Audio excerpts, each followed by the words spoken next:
doorbell at Jimmy's house. Now, when you come to my house, my doorbell sounds like this.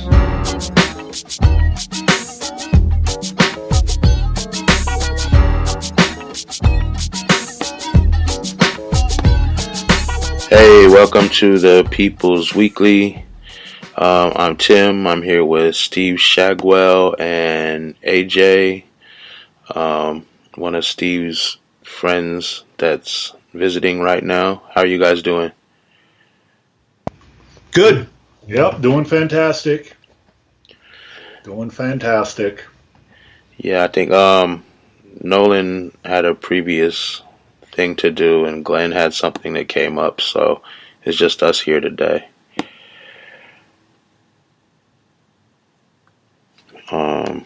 All right, that sounds good to me. We'll get through this. Yeah, so I don't know what's going on in the view up here next week. That's I'm sure just watch Glenn's account and you'll find that out. We do this every Friday, and nothing really coming up until May Day unless Trump fires Mueller. Then I'll be out there covering that stuff. So I guess that's all that's going on with People's Radio. We're started late, real late today, like 20 minutes. So I guess we'll get started. Yeah, we did, didn't we? That was kind of my fault.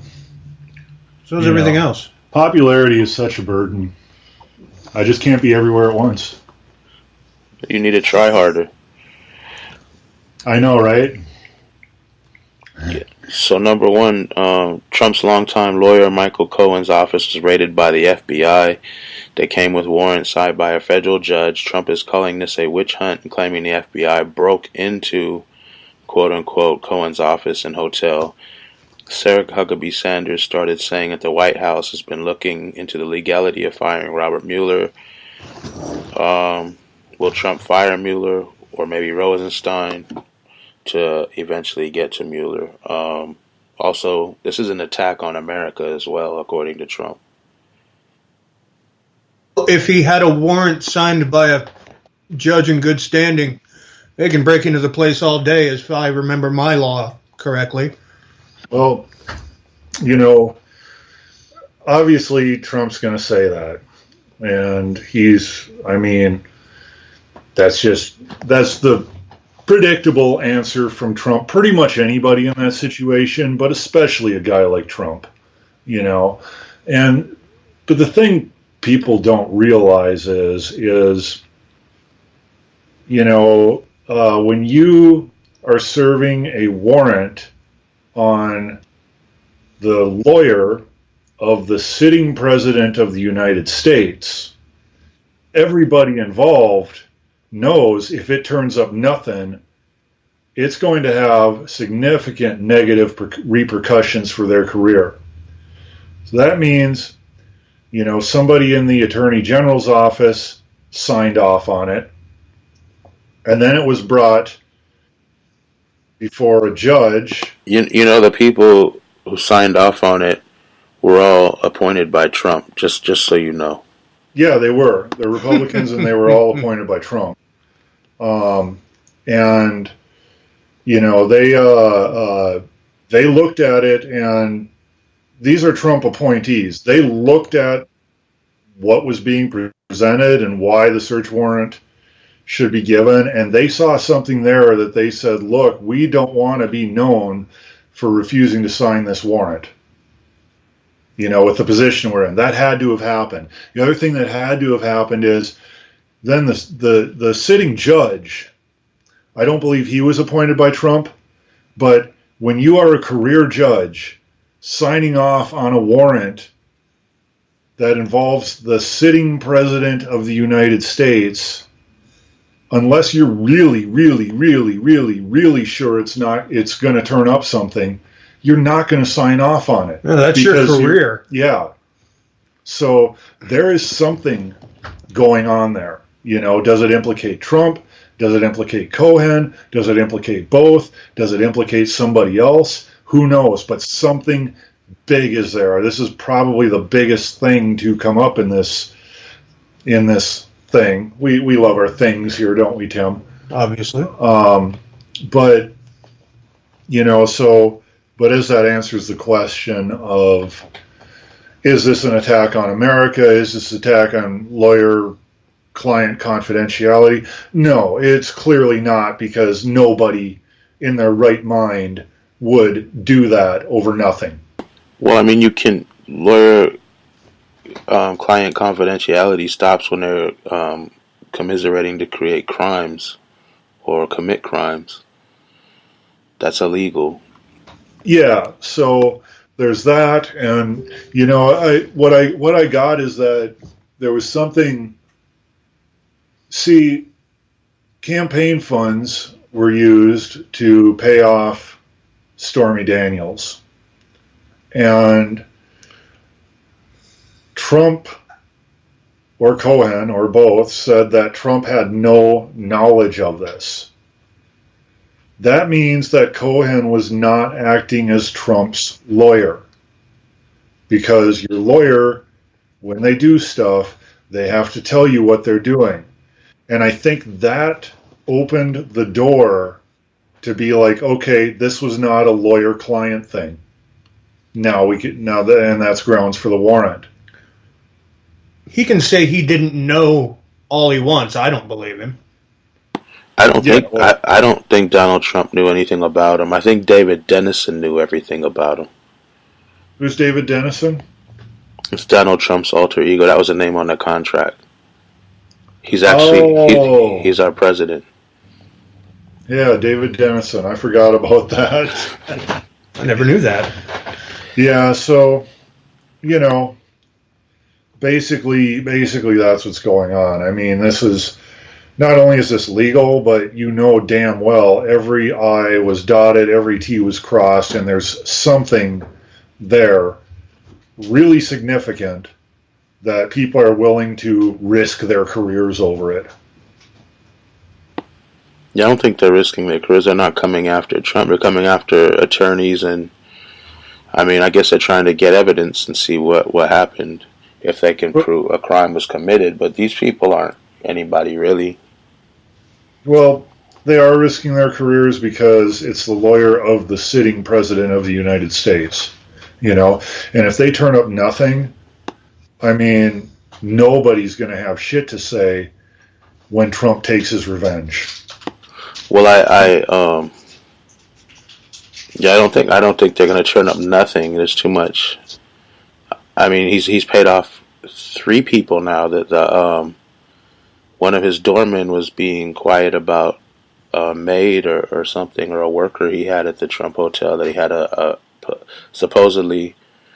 allegedly had another child with while he was cheating on one of his wives way back. I heard about that. That didn't involve campaign funds as far as I hear, or anything like that. So it's. I heard something about the Inquirer paying him off. Well, he also paid over $1 million to another woman. There was like a Playboy star or something. Yeah, I mean, all 3 payments had been confirmed. I mean, and I guess legally that shows.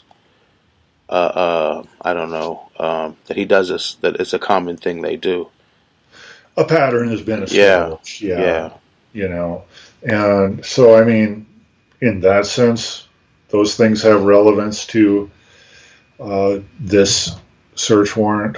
They may have even been used as part of the argument for the search warrant, but I really got to say, maybe I should care more. Maybe I should. I'm so over it. I'm so over Trump and his scandals, and I'm so over Trump and his, authoritarian shit, and I'm so over everybody playing along with him. Whether it's the people on the right where he can't do anything wrong, or whether it's the people on the left who are being pushed into reacting exactly the way he wants. I think that he sent a big message out today. Actually, we didn't have this on the list because it's kind of just happened. But he pardoned scumbucket Cheney's assistant Cheney should be in prison. Bush should be in prison. You know how I feel. I think all these ex-presidents should be in prison. But I think if you've ever held an elected office, you're guilty of something. Yeah, well, he pardoned Scooter Libby today. Oh, wow. You know what? He pardoned Scooter Libby. It was Cheney's assistant who outed a CIA agent, Valerie Plame, and during the Bush administration, and put her life in jeopardy. Which I'm not upset about at all, but I am saying, well, no, I mean, if you're a part of this system and you agree to play by the rules of this system, then you committed treason by outing Valerie Plame. Well, the whole thing is, I think he did that for no other reason to send a message to all these people being indicted and caught up in this probe that just shut up, and I'll make sure you get pardoned no matter what they charge you with. You're not going to do any real time. That's probably what he did. I mean, because they got Michael Cohen, his lawyer, and supposedly Michael Cohen recorded all these phone calls onto his hard drive that the feds now have. So there's conversations with him and Trump on there, supposedly. And I mean, that doesn't surprise me at all. I think, I'm just over it because you're right. He probably did send a message, and people probably will clam up, and he'll probably pardon them, and it'll slide because America is when I look at Trump's relationship with America, it just feels like a abusive husband and his codependent wife, because you look at all the shit he just brazenly pulls, and the way he does it, it's just it boggles my mind. I mean, in my lifetime, I have seen presidents, and they've all, pulled some crazy shit. Obama with the drone strikes while he was receiving a Nobel Peace Prize in the NDAA, Bush with the Patriot Act and all that shit, and Bill Clinton with the Whitewater scandal. I mean, it's just like, but what we're seeing here is just, it's like, haha, fuck you, look what I did. What you gonna do about it? That's exactly what it is. And because just like a codependent wife, America is conflicted. It has these two personalities. It has the personality that hates him, which is basically, the left, and it has the personality that loves him and he can do no wrong, which is basically the right. Yeah, I guess last week, did we talk about this last week? There was some religious leaders on television saying that even if they found out Trump paid for abortions, no matter how many, they'd still support him because they know God put him there. So they'll sell out every single belief they have for this guy, man. Oh yeah, they put him above their deity. It's insanity. Well, that's the whole thing. They're at the end of the day, that the evangelical right is more concerned about power than about morality. And they've shown it plenty of times. And let's be honest, the church is one of the most corrupt organizations in the world. The Catholic Church has caused more deaths than probably anyone. Yeah. Wait. No, those don't matter. Those are like people getting killed for good reasons, like war. We're talking about innocent babies that haven't been born. That's what all they care about. That's all they care about. And they said, but Trump, they don't give a shit about your education, and they don't care about you till you turn 18 and can serve. That's what George Carlin said. They don't give a fuck from birth to 18 years old. He said, we got to make sure babies don't get aborted so they can grow up to be 18-year-old soldiers and die for their country. Yeah. But that's their main thing they always talk about. Now they're like, we'll give Trump a pass on that. It doesn't matter if he's had hundreds of abortions he's dealt with. Whatever. I exaggerated, but it doesn't matter how many he's had. It's cool. He's our guy, so he can go against anything. He really said it. He could shoot someone on Fifth Avenue and nobody would do anything about it. I believe that now. Oh yeah, yeah. The day he said it, I was like, "Wow, he's absolutely right." Well, did you ever see that? It was like the Today Show or something in the '90s. And he was talking about running for president then, and he specifically said, well, I'd go with the Republican Party because they're stupid. Yeah, I know, and they don't seem to get that. Well, he, I don't know. The thing is with all of this, I don't care.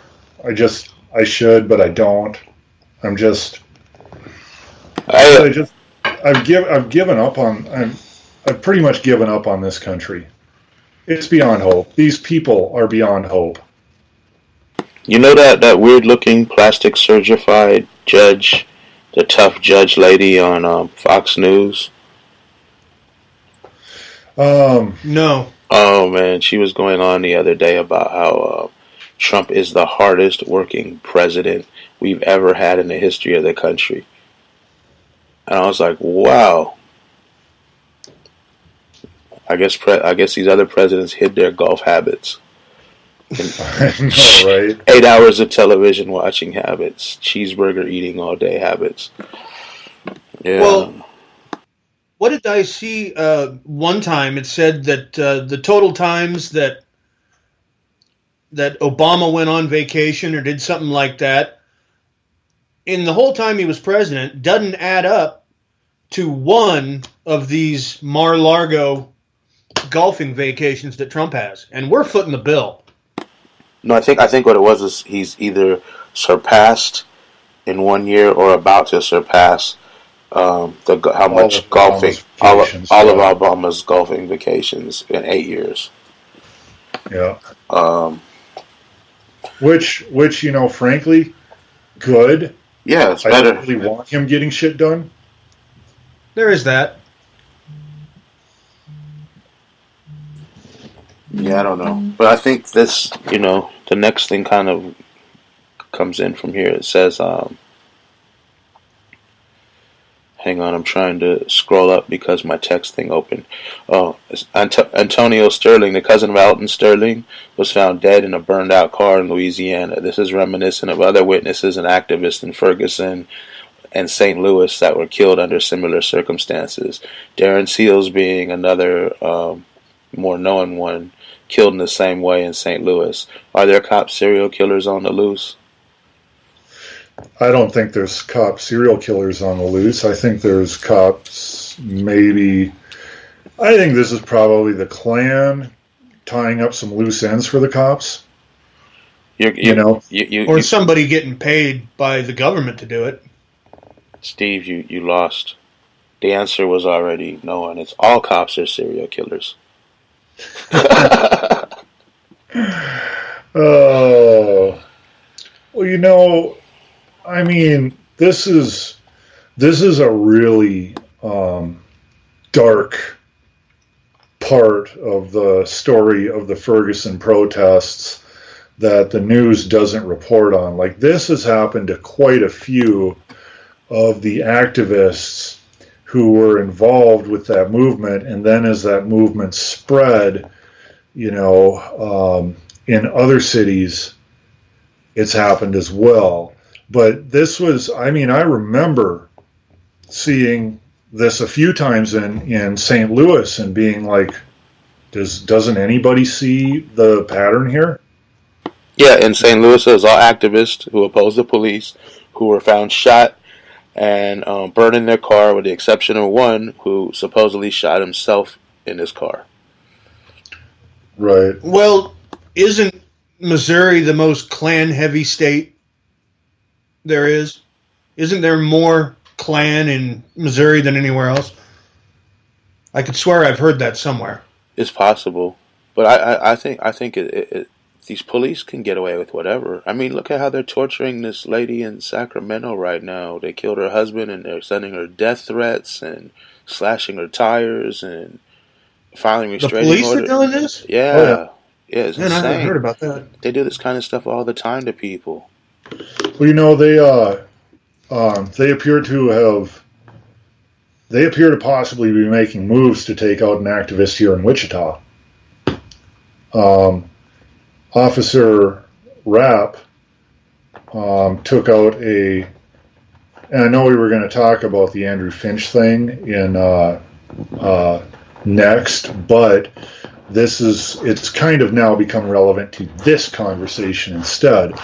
Officer Rapp filed a temporary order of protection against an activist here named Mike Schatz, who has called out Officer Rapp on social media repeatedly for the shooting of Andrew Finch. And for anybody listening, I mean, there's been so many shootings of unarmed people by police, the names get mixed up. It's like who's who.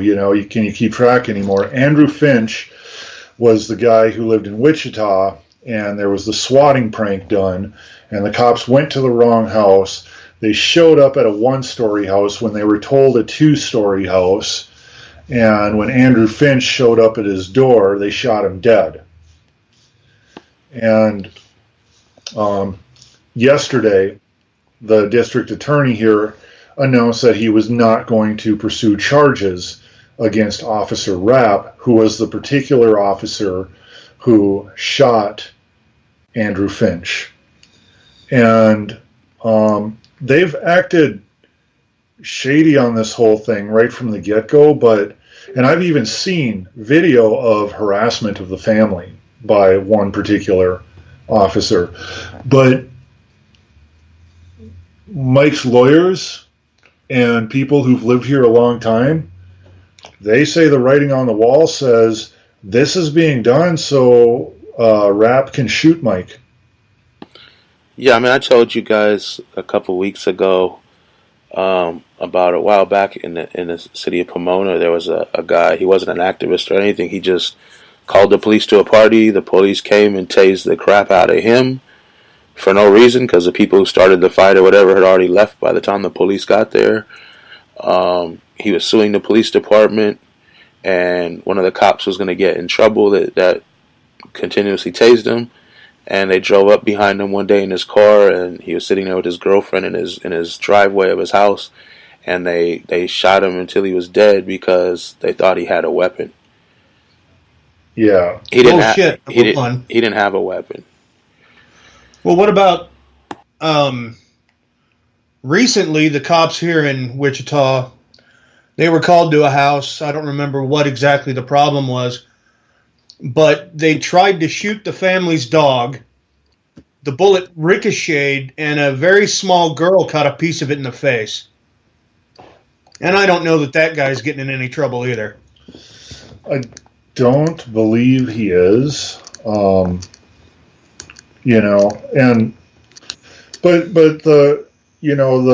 the point is this whole thing is getting really dark, and I think it's very important that I'm not too active in this particular stuff anymore, but I do still watch and I observe, and every activist at this point needs to start thinking about, okay, how could I be taken out? Because it's not a tinfoil hat thing at all anymore. They are murdering activists, and they're getting away with it, and they're doing it very, very brazenly.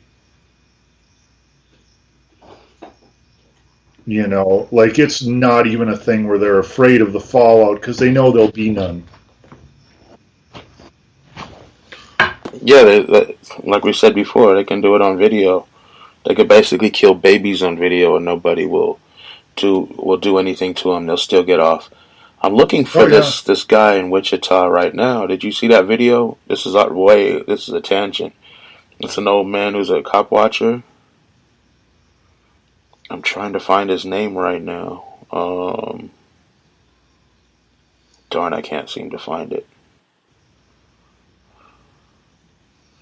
But yeah, the police, I guess this video is going viral now. The police had blocked off a driveway, so he pulls in behind them. And the cops are like, why are you filming us? And, what are you doing here? And you can't be here, and we're going to trespass you from the property and all kinds of stuff. And the cop comes over and is like, can I help you? And he's like, yeah, where's the closest McDonald's?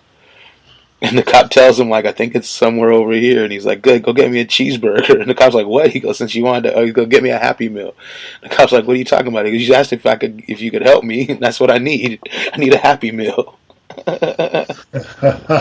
Well, there's recently a video I saw on the internet of a lawyer that got pulled over by the police, and he was filming him the entire time. And they didn't know he was a lawyer. And they lied brazenly. This wasn't here. I don't remember where this was. And, he basically caught him in a lie on tape. So, I don't know. Oh, yeah, this guy's YouTube channel is The Curious Kansan. And he films the Wichita police. Huh. Well, I'm going to have to look at that. And the thing is I interact with these officers who work at the soup kitchen here when I'm at the soup kitchen. And, those officers who work there are actually quite nice. They really show, they treat homeless people like normal people. And it's like a really cool thing to see. So hearing all this other stuff going on is it's a bummer. It fucking sucks. But I guess I also learned that those officers are the only officers allowed to work there because other officers are just that mean to homeless people. I don't know if that's true, but they don't have roid rage. But yeah, I mean, that's another situation that they're probably in a community center, so they have to kind of act right, so they're not going to send their most wacky, crazed maniacs. But they're going to send the actual good cops. Yeah. Well, they're going to send the ones that can pretend to be good in public. I mean, I don't believe there are actual good cops. Well, I've met a few. I'm good at sniffing out bullshit.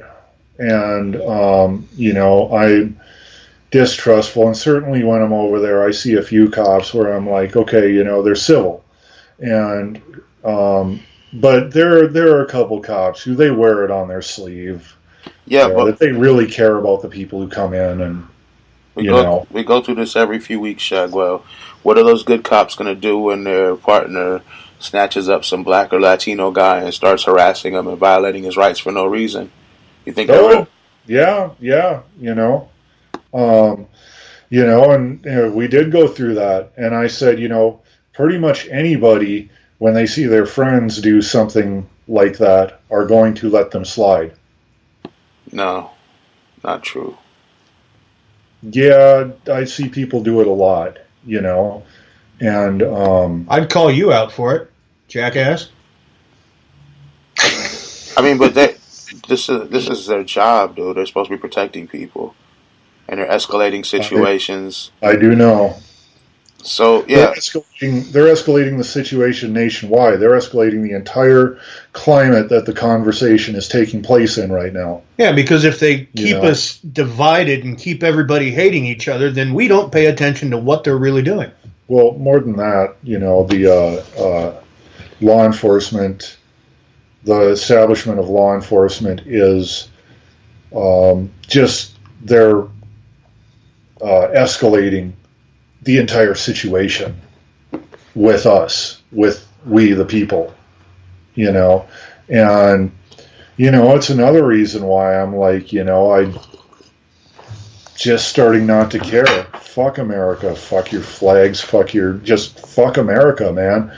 A country that sits there and takes this, and then, every Sunday at a fucking big patriotic display paid for by the government that's doing this to them, they're like, yeah, we're free. We come from this whole legacy of resisting tyranny and yarda, yarda, yarda, yarda, yarda, derp, derp, derp.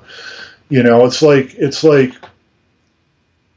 just shut up, just fuck you, America. That's what I feel about all the countries that there are. What was that thing I heard one time? It was something like, pay your taxes, obey the law, wear your seatbelt, blah, blah, blah, this, that, and the other. Now repeat to yourself, I am free. Yeah. Or shit. None of us are. Yeah. Well, when you've got stuff like this going on, I mean, we were at a point for a while where, like, you could excuse people's ignorance and be like, okay, you've had this programming aimed at you and stuff, but, like, shit is so blatant right now, and I even see people recognizing it, and then they go right back to not doing anything about it. But boy, do they love to talk about how they have the spirit of freedom in them, and by God, I'm an American and I love my freedom and I won't let anybody take my freedom away from me. Fuck you, you're doing that. You're letting them right now. We ain't had freedom since I could ever remember, so I don't know. I don't even know what freedom would feel like. Well, yes, there is definitely a case that can be made there, but I mean, it's like you got to look at what's gone on in the last, 5-6 years, like just the acceleration, the escalation, the utter blatancy of what's being done. And, I mean, dude, what the fuck? Yes, I mean, nothing new to me. I've been warning people forever. They don't care. Oh, yes, you have. And you also nailed it on the head that, the Republicans aren't going to save us from tyranny. The Democrats aren't going to save us from tyranny. They will work together to lead us hand in hand into tyranny. Yeah, that's kind of... Done that? I didn't hear you, what? I said, haven't they already done that? Yeah, I mean, that's kind of the other subject we were going to go over, but you're progressing this nicely, Steve. I appreciate that. But, I think a lot of people think that you're going to have a Democrat come in or change the Congress to Democrats and everybody's going to feel like they're saved. And these are going to be the saviors, and it's going to still be fascism. People just don't seem to... Fascism with a smile is still fascism. I'm not gonna say that we will ever find ourselves, like you hear a lot of, wow, I actually really miss Obama. I don't predict that we are ever going to be saying, wow, I actually miss Trump. But if such a thing is possible, I got a feeling we're about to find out. Yeah. The pendulum swings real hard the other way, because it swung so far to the right and so brutally to the right, like when it swings back. That sickens me when people say, I miss Obama, or Obama should still be president. Why? Why don't you want a person that cares about you?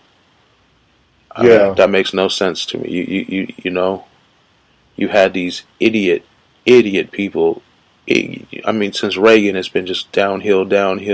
He kicked off the wickedness, and then ever since then, everybody consistently pushes that forward. Police state, just violating our rights for our own safety. You're absolutely right. Like when I study and look at American history and the history of our presidents, it got really dark when Reagan came in, and it just keeps getting darker. Well, I mean, you put a racist whack job in as president. What do you think's going to happen? He's going to do racist whack job policies. But they got smarter when Reagan came in, and they didn't. They started using slicker terms. You know what I mean? Yeah. They started making horrible stuff sound good by the names of the programs. Yeah. And, that's definitely a thing. Like, they didn't say we're going to have a war on poor and black people. They said we're going to have a war on drugs. Mm-hmm. Stuff like that. Yeah, but that's part of the problem with the whole American mindset. They want to have war on everything. Wars on drugs and wars on crime and all this crap. Number one, most of the American people don't know what the hell a war really is. And number two, why do we have to fight everything? Yeah. Well said, AJ. Well said. Oh, I think Americans love war. I don't know why that is, but it just seems like they're raised to say, "Oh, war is great. When our country bombs the crap out of innocent people, it's great. When their countries bomb the crap out of innocent people, it's horrifying." If I ever had a dime for all the times I've heard people say, in one sentence, we really don't need to be the world's policeman. We don't need to be in all these wars overseas. And then in the very next sentence say, yeah, these damn Muslims, they're a threat and we got to bomb them all. Yeah, I like to go up to people that are talking about Muslims and I say, look, I would like you to replace Muslim with Jew in what you just said and tell me, do I sound like a fucking Nazi? Yeah. That's actually really good.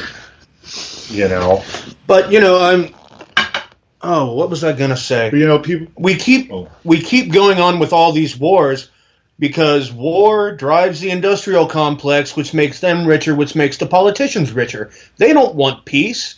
Peace doesn't make any money. No. The thing they just did a study.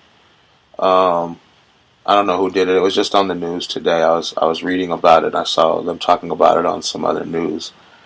And what it was saying that most Americans today don't have all the facts straight about the Holocaust, and some of them don't even really know anything about it.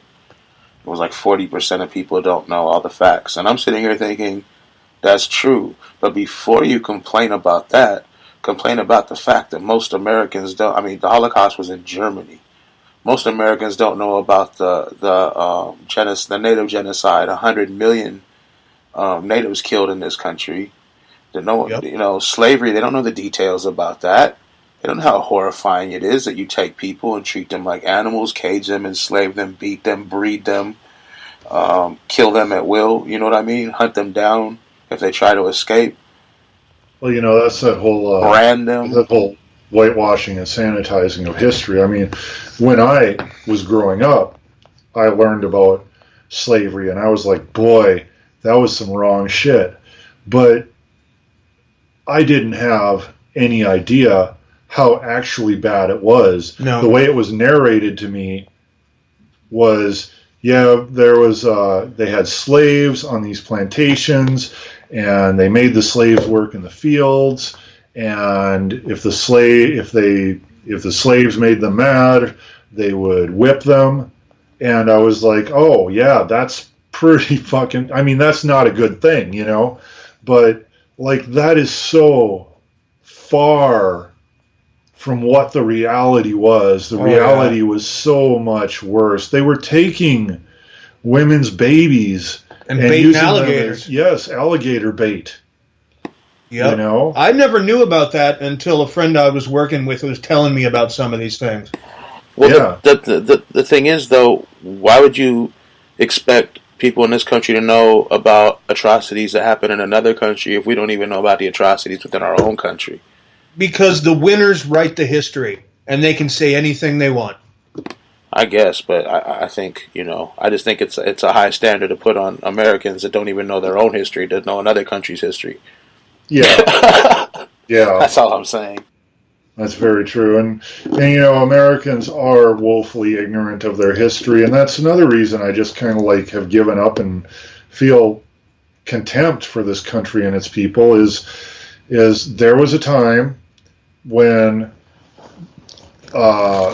you couldn't really blame people for not knowing actual history because you went to school and you were, you know, given one textbook and it had this narrative, and then if you watch TV, it had this narrative. You know, it's not like that anymore. There's the internet. There's all kinds of websites with pictures, with testimony, you know, things that people who were there wrote down. You know, what you don't have to take your school book narrative. You don't have to take network TV's narrative. Like, No. the information is out there, and if you don't take advantage of this to educate yourself, fuck you. Your ignorance is not, it's willful at this point. People in America want other people to think for them. Because thinking for themselves is just too damn hard, apparently. I think it's ridiculous. But what are you going to do? They want leaders who will say, no, you need to go over here and do this. Because thinking for themselves is just too goddamn hard. Yeah. These people are dumb. Hey, I'm gonna run Olive outside real quick because she has to go. So can you guys just talk for 1 second? I'll be right back. I left you a text, but no one responded. Oh, okay. Yeah. I'll be back in like 2 or 3 minutes. I never respond to my texts. Huh. I do, but usually hours later I'm like, oh, I got a text. Yeah, I've done that too, trust me. So I tell you what, if you want to learn about the Holocaust, when I was stationed in Germany, some friends and I took a trip and went to Dachau. And I tell you what, you feel like shit from the moment you step onto that place to the moment you step off. You see some of the pictures in the museum they have there, the ovens. yeah. I mean, oh my God. Well, there's marks in the ceiling where people dug into the concrete ceiling trying to get out. Yeah. The showers. With their fingers. The showers were crazy. They dug into a concrete ceiling so hard they actually left holes in there. Mm-hmm. With their fingers. Yeah. I mean, good God, dude. Yeah, you're right, you know, like, but that, and you know what's really funny about that is before the internet and the ready flow of information, and I can type it in right now and pull up all kinds of pictures from there and shit, you know? Yeah. But I was studying shit like this before there was really an internet, or before I really had any well, you know what's funny is before all this contact. information became available, people at least knew about the Holocaust. Oh, yeah. You know? I mean, now they don't. A lot of Germans didn't, because they didn't teach it in schools for a long time. Really? Yeah, that's what I've been told.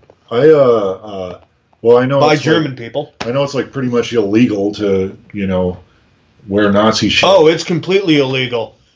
You wear anything Nazi, you give the Sieg Heil, any of that, your ass is arrested. And the Polizei are not nice. Not nice at all.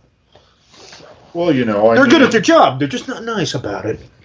Well, you know, I mean, that's a genocidal movement, and there's no ifs, ands, or buts about it. And, yeah, exactly. I don't understand why the U.S. government allows them, because I don't think advocating the murder of an entire race of people falls under free speech. I just don't think it does. You know? Yeah, well, it's awful hard to say. I mean, on the one hand, I can say whatever I want, blah, blah, blah, because I've been given free speech. Now, is there some shit you just shouldn't? Yes. Well, you know, if I try to persuade you... I'm trying to persuade you that Nazis are good, obviously. Right. If I try to persuade you to kill somebody because I don't like them, I'm pretty sure that's a crime. Probably. You know? So... I don't know, did they arrest the son of Sam's neighbor's dog? I can never remember. Yeah. But, you know, so by that standard, I wonder how many Why people should it be actually got that different? reference. Yeah, I know. But by that standard, why should it be different if I try to convince people to murder an entire race of people? Yeah, you're right. You're right. The disconnect is there. Now, I don't really give a shit about the government, and I don't give a shit about its laws, and I don't give a shit about what the government will accept and won't accept. I won't accept Nazism. No, and me I either. won't accept the quote unquote free speech of anybody who I think supports Nazism. Dude, I've had more than a few fights with those guys, and I don't mean words back and forth. And I won't accept people in organizations that are like, well, I don't support Nazis, but how they say anything you say before "but" doesn't count. Yeah, absolutely. But I remember a friend of mine and I were at a concert, and I don't even remember who it was. It was in Kansas City, and we're there, and we're kind of in the crowd, and we see this dude up closer to the front take off his shirt, big old swastika. I'm like, boy, we stomped the poor shit out of that kid. Cool. And it was fun. They took him out on the stretcher. Sounds like a good tangent. I missed out. Beating Nazis. Yeah, that's what I said. Sounds like a good tangent. Yeah, AJ was talking about the time he and his friends stomped a Nazi at a concert. Yeah, nice. But I did it in Germany at a bar a few times, too. Hey, Yeah. Start picking on my friends, you're going to get your ass beat. Yeah, go ahead. I was going to say, I seen these Nazis come into this little bar and start harassing these Indian guys that were just there drinking and talking and eating. And these heavy metal dudes were behind them. They must have been anti-fascists too, because they stomped the crap out them Nazis before I could even move. Most metalheads are. Yeah.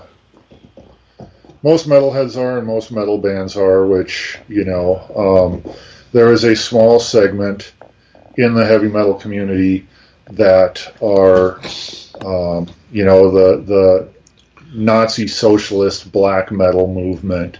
But those bands are so fringe that when they play a show, there's not even 100 people there.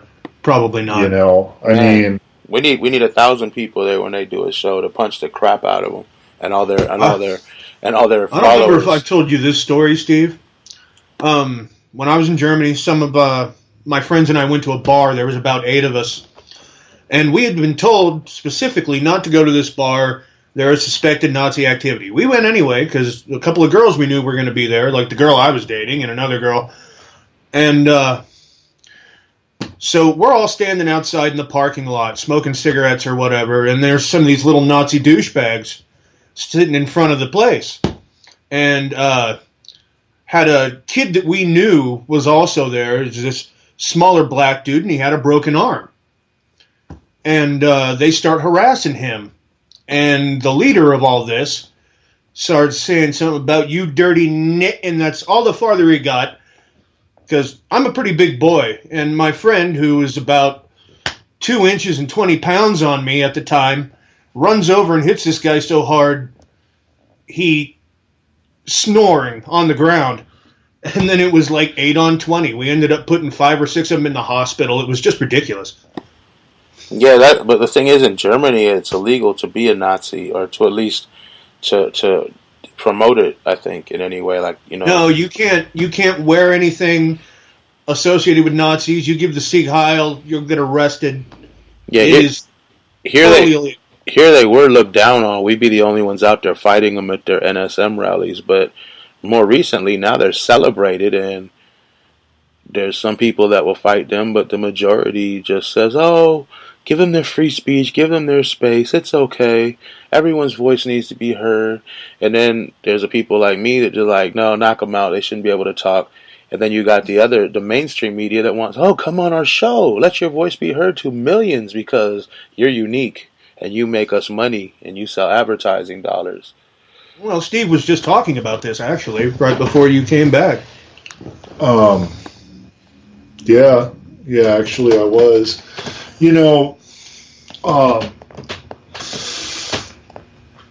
There's a lot that could be said about Nazis.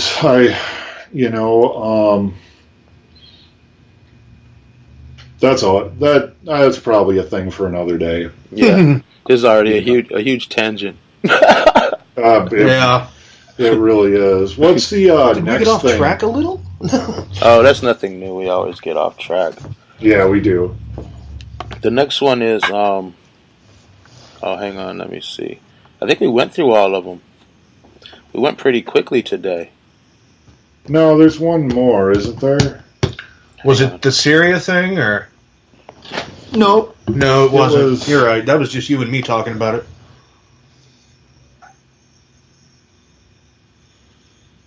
No, because we combined the two police ones together, and then the other ones we we kind of separated. Okay. I think. Let's see. Oh, we were going to talk about cop watching and filming police. I see. It says, as the world watches the daily Trump insanity, police are still getting away with murders. There's been quite a few new killings by police in the past few weeks. At the same time, cops are getting off for past murders they committed years ago. Why is filming police so important? Yeah, I just said maybe we should go over some techniques that work and some that don't as far as filming police and how to be as safe as possible while doing it kind of quickly, because even though they'll get off with, you could film them, like we said earlier, killing babies and they'll get off. It's important that the community at least sees what they're going to try to hide, because their cameras can get turned off. Their cameras can get, how they park their car diagonal so you're not in front of it. They know how to control their cameras. So if a store camera gets them, you have a maybe 80-20% chance the store owner is going to do the right thing and not give that, give the only copy over to the police.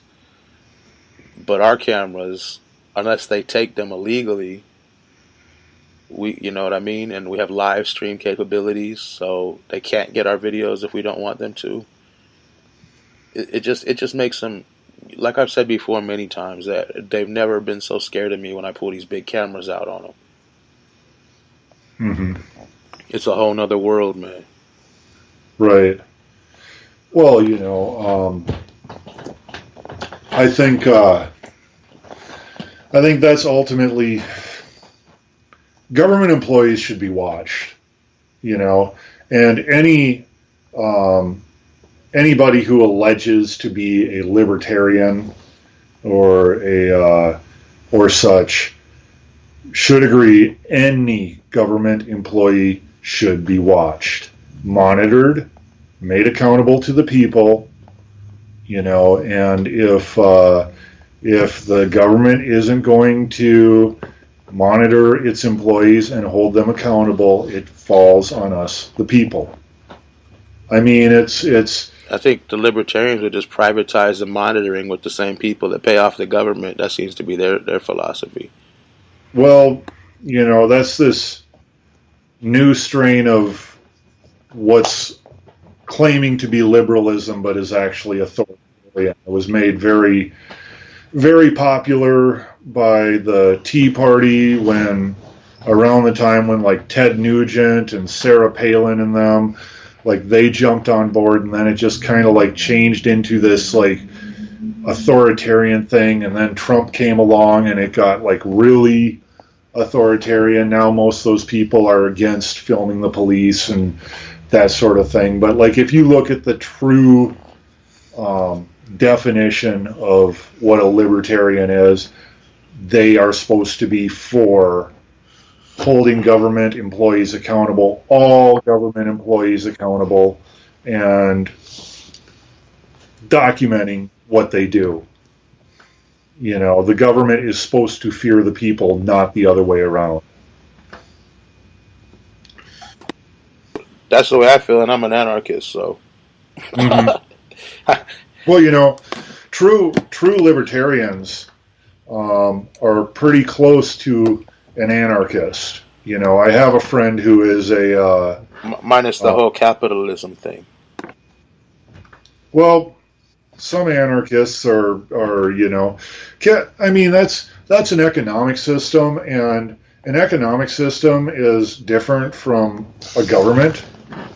I mean, really what capitalism is the idea that you create money and then you trade money.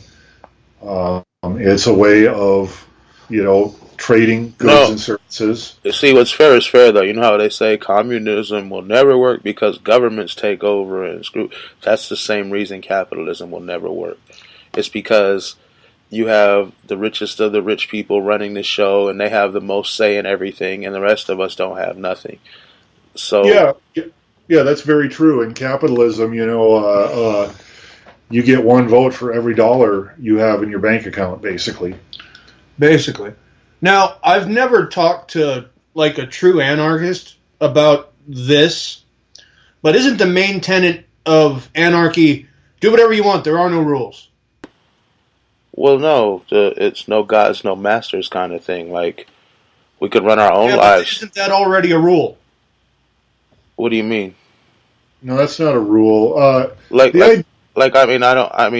would say if you asked 100 anarchists what they believe to be their final outcome of what they want to achieve, it would be 100 different, nuances with some similarities. But my thing is like we could run our own stuff. We don't need people in charge of other people. We don't need people like if you work. I mean, I'm speaking for myself, but I'm saying like if you work for a company, wouldn't you rather get some of the profits of the company instead of a small ass paycheck they pay you? Wouldn't you want to be involved in the company you work for? And if they make a big profit, you make a big profit as well?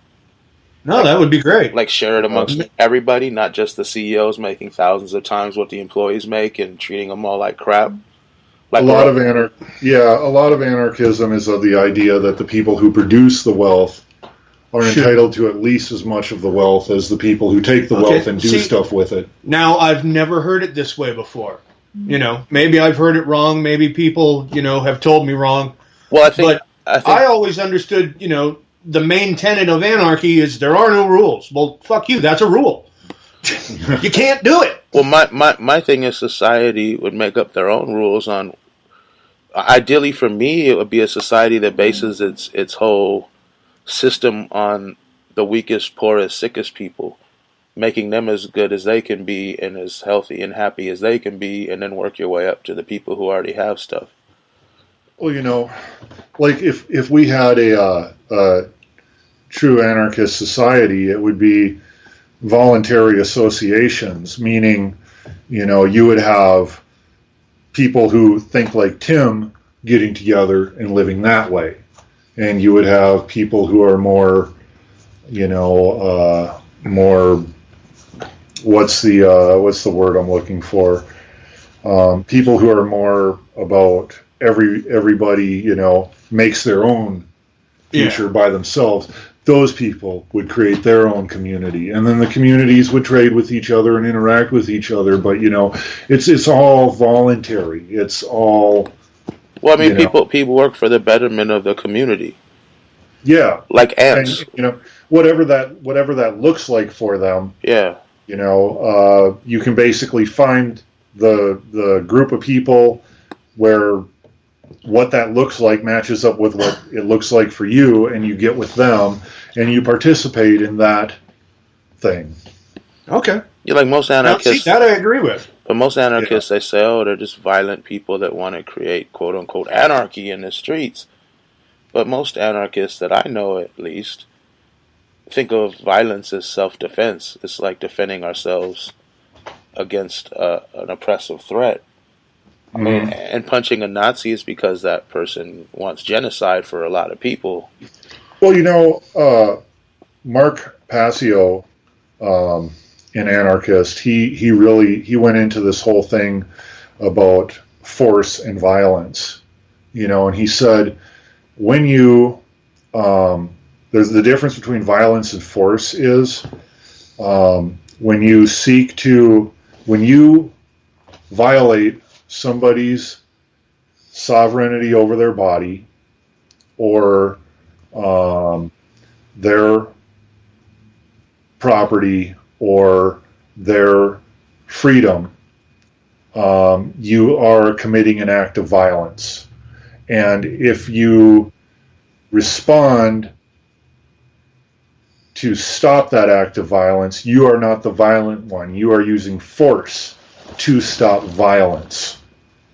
I've always liked that because it really does kind of give a good moral compass. Like if you want to be a nonviolent person, there's that understanding there that using whatever force you need to in order to stop violence against you or stop violence against someone else is okay, and it's actually a peaceful act. I don't know if it's a peaceful act, but yeah, it's a necessary act at times, right? Personally, if I have to defend myself, I believe in excessive force. That's just me. Well, you know... well, I mean, if you get mad enough, sometimes you get uncontrollable, and that's human nature, too. That is true. More what I'm saying, I guess, is I'll always try and walk away from a fight. That's what my father taught me. But if they won't let me walk away, that son of a bitch is going to wish he'd never seen my face. Yeah, and I will do it in the most fast and brutal way possible. And, you know, there can be, I mean, there's two ways of looking at, okay, what is the proper amount of force to use? When does force become violence?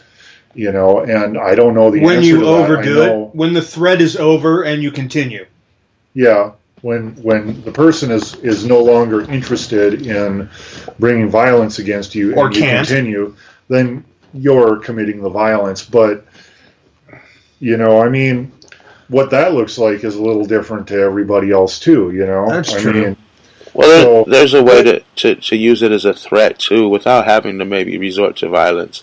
Like, if a cop is doing something wrong to somebody and say the whole community comes out and surrounds him, and he knows if he continues harming this individual, he's going to catch harm because he can't kill everybody. Stuff like that's what I think is needed.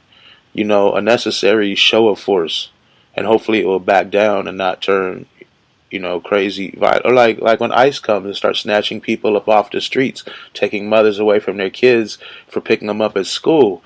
Where's the whole community out there saying, no, y'all want to get down, we'll get down, but you ain't taking these people today. These are our neighbors. These are our friends.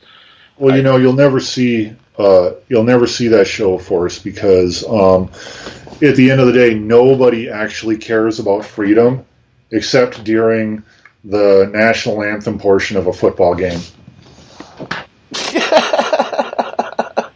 I care. And I like football, so screw you. I don't know. Yeah, that was another tangent, obviously. We're good at these. We're very good at these. If Glenn listens back to this, he's going to be shrieking. But you weren't here. We were just talking about shit. But no, as far as filming police, back to the subject, in a safe manner, I would say, you know what I think I do wrong? I know I do wrong. Everyone tells me I need to shut my mouth. I've said it before. It's just hard for me. And I get, you know, it doesn't matter right now, but if something ever happens and I have to go to court, I guess a jury can't comprehend why some good person would yell at the police in a angry fashion, you know? Yeah, so, and, you know, that's even more so now that you've just said it publicly, you know? Well, it's hard to do. Like I said, I've said it before, I hate them. They're murderers. They're scum buckets. They've abused me and most people I know at some point, or violated them in some way, you know what I mean? Mm-hmm. And in some cases killed some of them. So it's like, I've never had a good encounter with them. I have, or at least not horrible encounters, but I'm lily white, so probably makes a difference. Well, a big difference. I mean, just going my own way afterwards is a good encounter, I guess, if you look at it like that. I'm not dead, I'm not in jail, I'm not beaten that bad or whatever. Well, you know, it's kind of like my discussion with AJ about the American flag earlier. We've all had different experiences under the American flag, and, you know, some people like the flag because they've had a good experience under it, and most of those people happen to be white or Christian that get to have the good experience under the flag. That is true. You know, other people have had a bad experience under the flag and they don't like it, and some people could just care less about it, you know. It's the same thing with cops, you know. I mean, Tim, for Christ's sake, Tim lives in what district is that in LA you live in, Tim? I live in LA. Oh, just the west side, a nice area. Oh, but you used to live in Watts. Watts, yeah. You know, and I mean that even by corrupt law enforcement standards is corrupt. Yeah. But they're corrupt.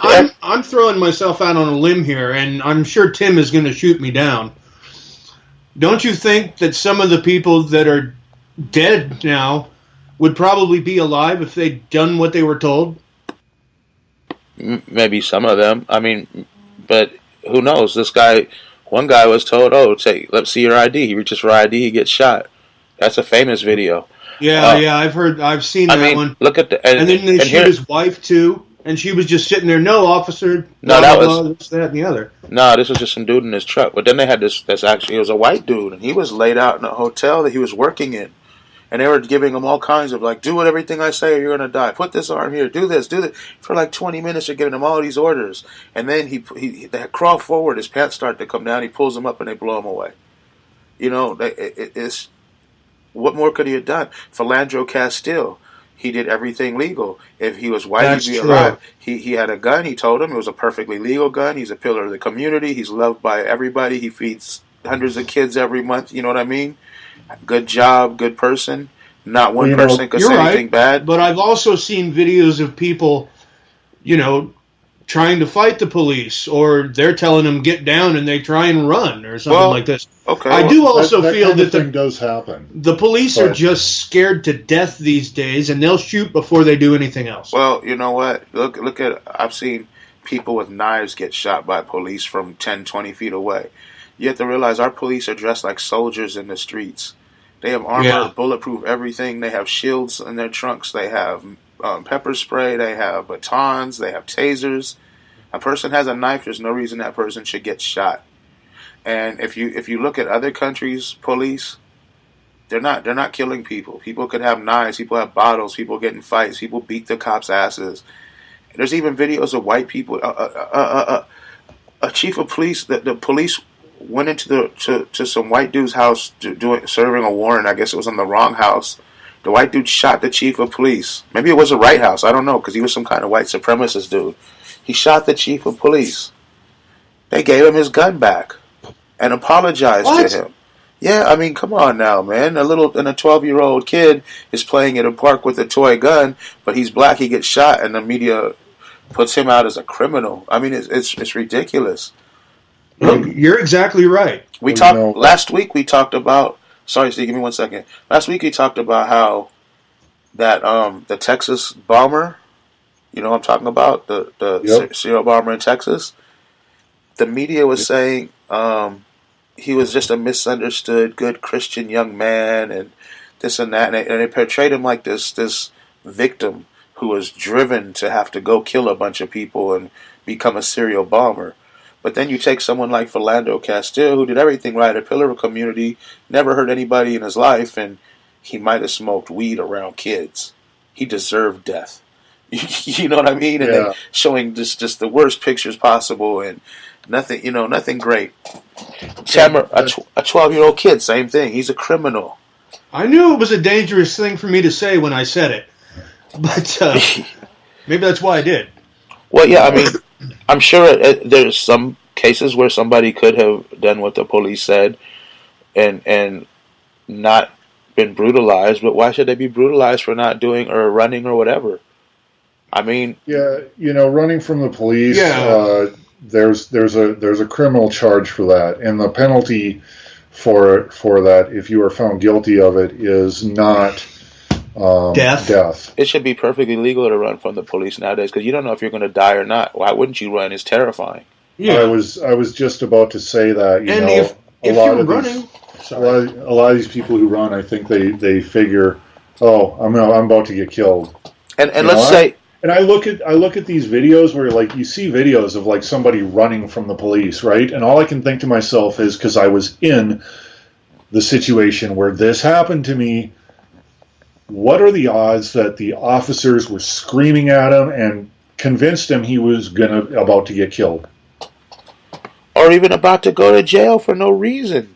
Yeah, but if people he's only running away, there is no reason to shoot him. No reason to shoot him. Look at Walter Scott.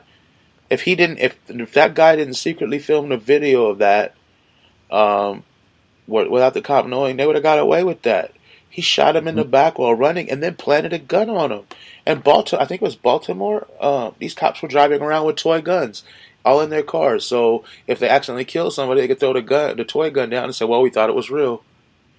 I mean, it's insane what these cops are doing. They're getting away with murder, literally, and nothing. Not even video most of the time. I think it's 95 or 8% of all the cops that murder innocent, unarmed people get off.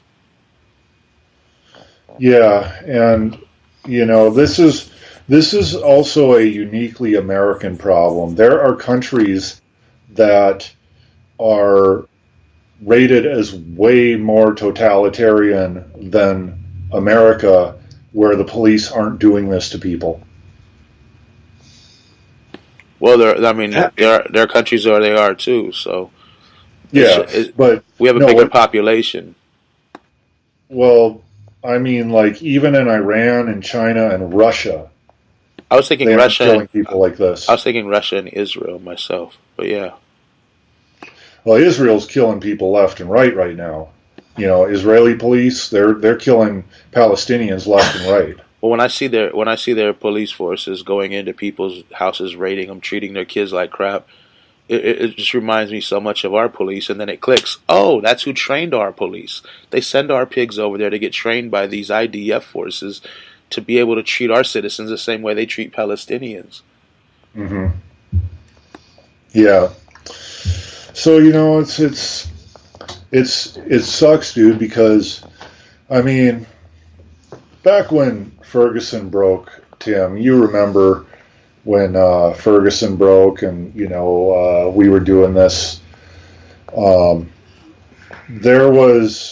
We were trying to show people these incidents, and people were like, well, they should have complied, they should have and then when we get those ones where we proved conclusively, hey, look at this video, this is what happened, people are like, well, that only happens one time in a million thing, and it's like, now we were trying to explain to people this is going to happen a lot more. It's going to keep happening more and more, and here we are. And Tim, are we right or what? I don't think we said it was going to happen more. I think we said you're seeing it more because of social media. No, I said it was going to happen more and more because there's two things going on here. One is you are seeing it more because of social media, but the other thing is there is also more of it. Now, I'm not saying there wasn't much of it before. I'm just saying there's even more now. That might be true because there's more population, more police, they're more militarized, got bigger weapons, probably. Well, but a lot of factors. It's been going on since the history of police in this country. They've been slaughtering and murdering innocent people, beating people, doing the most corrupt stuff. And it wasn't until maybe the late 70s, early 80s, and anybody at all had a camera on them. And those were big, giant cameras that most people couldn't afford. You know what I mean? And yeah. You start getting into the 90s, and then more people started having phone cameras with crappy 3 megapixel or whatever. You know what I mean? And then now we're here where everyone has full HD, 4K, whatever on their phones. Yeah. Well, it's escalating too because what do you think happens when bad behavior is not punished? Yeah. Bad behavior does not only continue, but bad behavior gets worse. That's true. But I mean, regardless how scary it is, regardless whatever you have to do, I highly recommend we film them and document what they're doing every time we can. I mean, I catch these cats out of their jurisdictions. I caught one the other day parked illegally to go get lunch. I mean, there's little stuff like that, but at least, if you post it out there, live stream it or whatever, people are seeing all their crimes and it starts adding up in these cop lovers' heads. Like, these people who seem to the Blue Lives Matter people, like we said it before a long time ago. We said a lot on this show.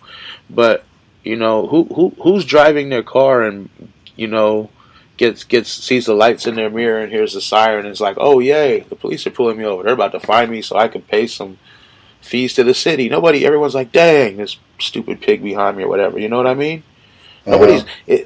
It's just they're there to just collect revenue for the city and maybe stop crime while doing it. But collecting revenue from the city criminalizes everything people do. I really like what you said there, because the fact of the matter is, they do stop some crime, but they're there to collect revenue for the city and maybe stop crime in the process. Yeah. Like it should. I tell you what I saw. If it works out that way. When I lived in Manhattan, Kansas, which is a big college town, I saw that all the time. I mean, as soon as the bars would let out at night, every cop in town would be in the bar district. And they caught so many kids who maybe had a beer. Charge them with DUI, all kinds of money. And that goes on their record permanently. But they didn't care because it was making the city money. Yeah, but I mean, it just in LA here, it just seems like they prey on poor people. It's like they all day long they're giving people fines for this, fines for that. People can't pay the fine, they lose their cars. Some people lose their jobs. Lives are ruined. They can't get their kids to school. Some people become homeless over this kind of stuff, and they don't seem to care. Like, police shouldn't be going around with quotas. I have to arrest this many people this month. I have to give this many tickets. I have to get all these homeless people off the streets so we don't see what humanity does when we have super rich people hoarding all the money. I have to go, it's ridiculous stuff they're doing. They're just little code monkeys that do whatever they're told, and when someone challenges them, they want to get all hard. And then you put these white cops from different areas going into Black and Latino neighborhoods, and they don't understand the people. They look at everybody as an insurgent or a gangbanger or a monster or a criminal because they're racist, and it's like, why can't the police have to live where they work? We talked about this before too with Alex, I think, you and me, Steve. They should have to live in the communities they work in so they know the people, and you're not going to go kill your neighbors, hopefully, unless you're a serious psychopath. And they need to hire smarter people to be police. It's not these. If you have to have a police force and you have to have this, then solve the problems, man. Because you know me, I'm like, dismantle it. We don't need them at all. But for the people to say you do, then hire smart people that aren't just going to follow orders blindly, that aren't going to be, dictated by their racist stereotypes they view people with, and make them have to live where they work. If you're going to be a jerk and killing people and beating people and violating people's rights, your neighbors ain't going to be cool with you if you work there. They're going to run you out their neighborhood. You're going to have to go work in some other neighborhood or be fired, Yeah. It just seems like there's no humanity, man. These people just come in like they're soldiers tossed into these neighborhoods with good people that they view as everybody's bad. Yeah, and the thing is, as far as I'm concerned, they ain't soldiers, not unless they're ex-soldiers, because their training isn't shit. Oh, they all tell me for the most part. They all tell me how they're ex-soldiers. So many of them here are from Iraq or whatever. Yeah. And that's what I think. I think they come back and they get that job, and they're still on that whole, these people against us. These are the bad guys, Hey, I see that all the time talking to most of my old platoon from Germany is on Facebook, and we've all got a group together. And, it's just like, Jesus, get over your hate, guys. I mean, I still love y'all, but a lot of them went through Iraq and all that stuff, and they can't get over their hate. Hatred for the U.S. government that sent them there? What's that? They have hatred for the government that sent them there? No. They hate Muslims. I mean, just rampant hatred. Why? Because they saw their friends get killed by them. Well, let me ask you. Shit like that happened. Let me ask you this. Let's say... I'm not saying rampant hatred is good. No, I'm just saying, let's say somebody attacked this country. Like, I don't know, someone ran... Let's say just China just started attacking us and bombing us and sending soldiers here and stuff. We're going to fight them. and everybody's going to hate him. You know what I mean? Yeah. And it's just ridiculous, man. What do you expect's going to happen? You're over there, I don't know. I get into it with these military guys all the time because I don't feel that going over to Iraq or Afghanistan or anything has anything to do with my freedom whatsoever. And they always want me to thank them for my freedom and thank them for my, whatever. I'm like, why? You didn't fight in the revolution. You're not fighting the U.S. government that oppresses me. How are you fighting for my freedom? And they just get mad at me and call me a bad American or leave the country, love it or leave it, or whatever they say. No, you know what? I've been saying this for years, and I was in for 8. I don't understand why we're going over there and fighting these wars that isn't for the betterment of our people. We have no reason except political to be there. How about instead of going over to some foreign country and bombing the crap out of them and killing them, how about we take care of all the homeless vets on the street? Well, homeless anybody on the street. Well, We're having a military parade. There wouldn't be homeless vets on the street. There wouldn't be any homeless vets on the street if there wasn't constant perpetual wars in this country for profit. Yeah, but we already established that's why there's perpetual war, because it's profitable. Yeah, I think our military should, be a lot smaller and be sitting right around us. And if something comes to us, we defend ourselves, and we don't, unless except in maybe extreme circumstances. Why are we anywhere else unless we're offering humanitarian aid? Like how come the whole military isn't in Puerto Rico?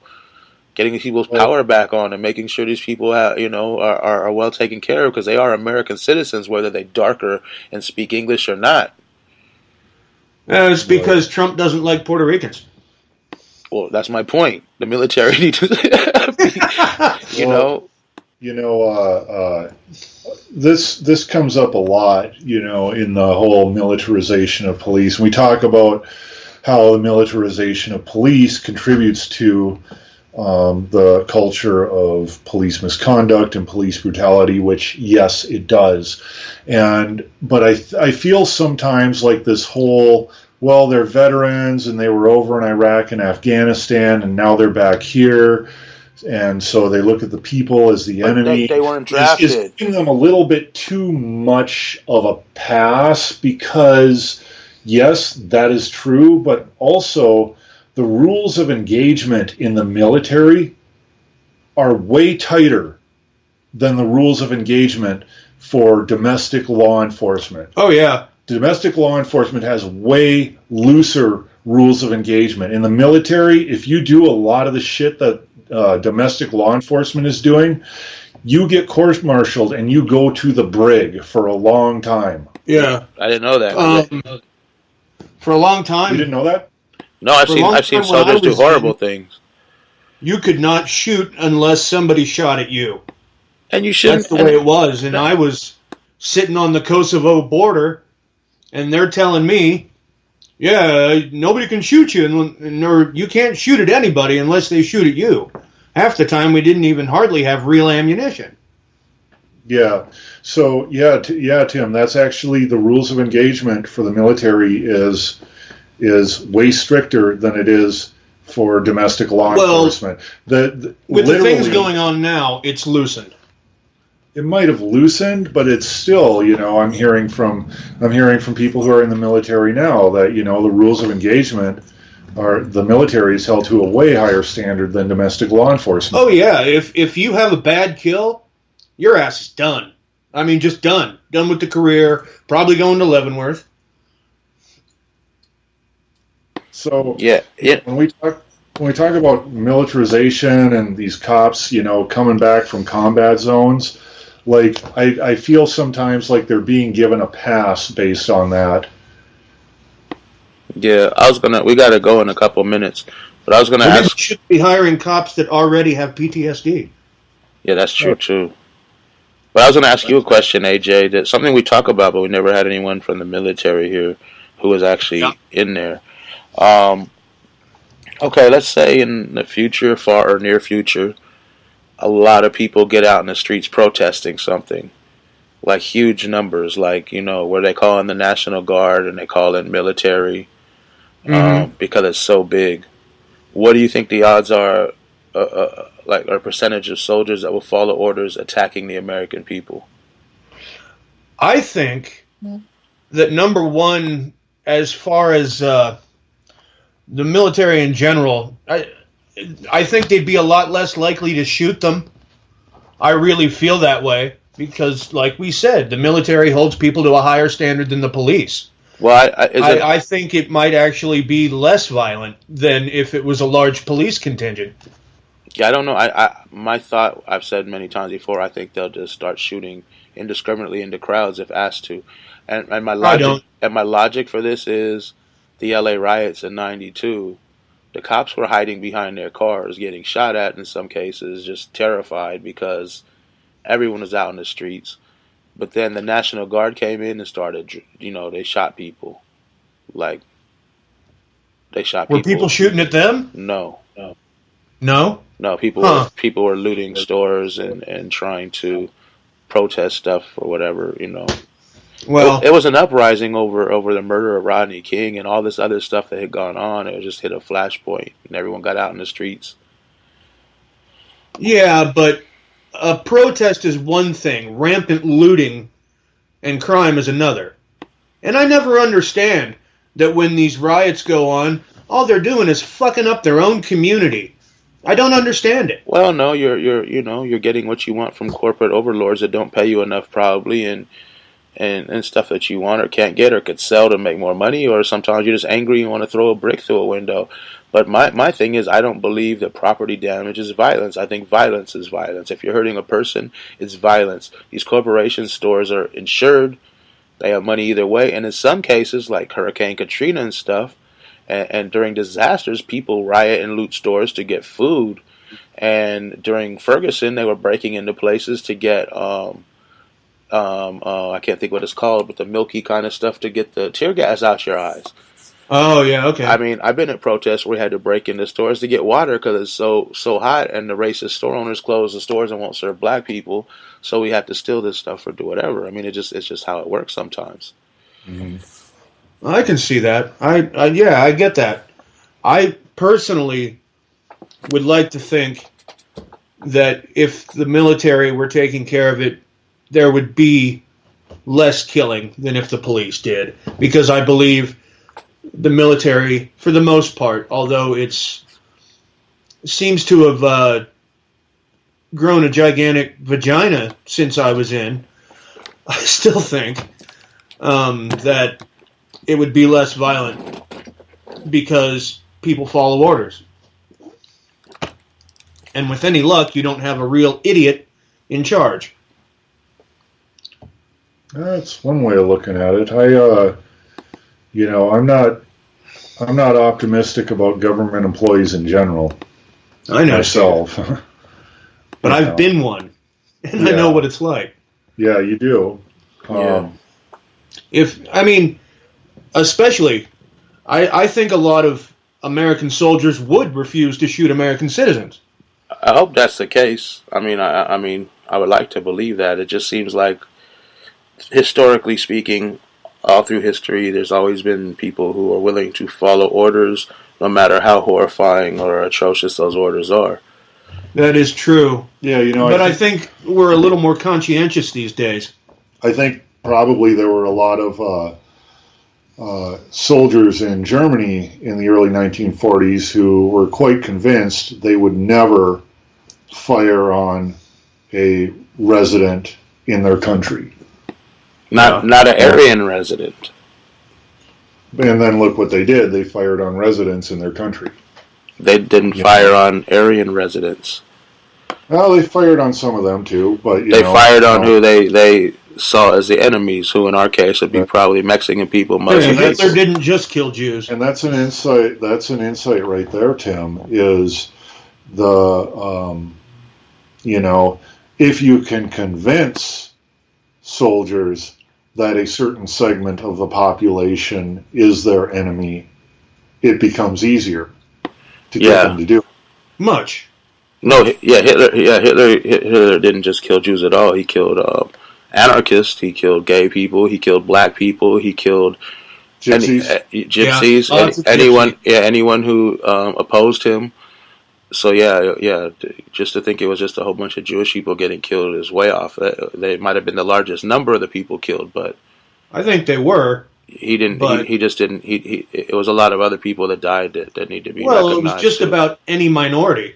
Yeah. And anybody who didn't think the way they did. Yeah, Nolan was reading something saying that he had black people in the concentration camps that had to clean the ovens before they were killed.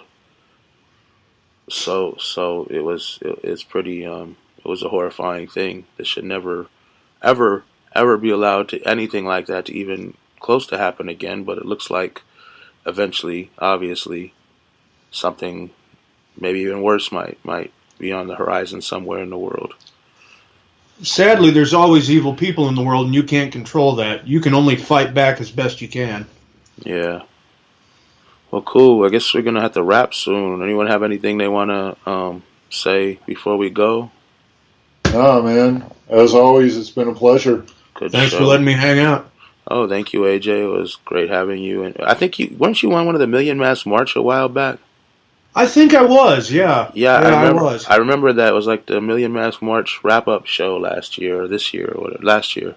I didn't do nearly as much talking, but I think I was around. Yeah, I recall, because I remember your voice. Because you had some other people down from this, that, or the other. Yeah, that was you. Okay, I remember your voice sounded familiar. But cool. So, yeah, to all the listeners, we'll see you next week, and thanks again, guys. All right. Have a good one. Have a good one, man.